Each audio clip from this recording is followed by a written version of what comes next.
नमस्कार. आज आपण साई मशिनरीने एक मल्टीपर्पज ग्राइंडर मशीन बनवलेली आहे. 3 HP चिली ग्राइंडर मशीन म्हणून. याच्यामध्ये आपण सर्व प्रकारचे मिरची, हळद, खारीक, खोबरं आणि धने या प्रकारचे सर्व मसाले आणि जे काही ग्राइंडिंग आयटम आहेत ते आपण याच्यामध्ये दळू शकतो. तर आज आपण याच्यामध्ये प्रथम पाहणार आहोत की मिरची कशा प्रकारे दळली जाते आहे. तर ते आपण लाईव्ह डेमो या मशीनमध्ये पाहणार आहोत.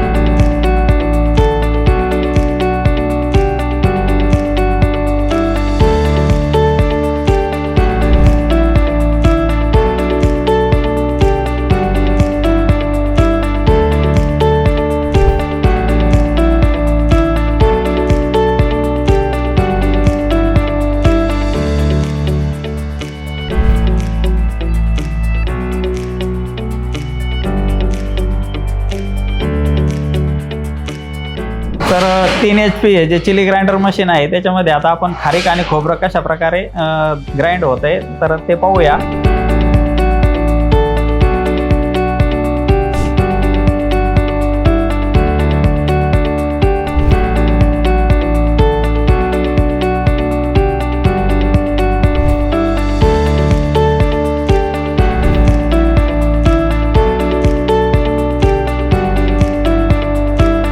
तर लाईव्ह डेमो आता आपण धने पावडरचा पाहणार आहोत. म्हणजे धने कशा प्रकारे या मशीनमध्ये दळले जात आहेत ते पाहणार आहोत. तर चला लाईव्ह डेमो पाहूया धनेचा.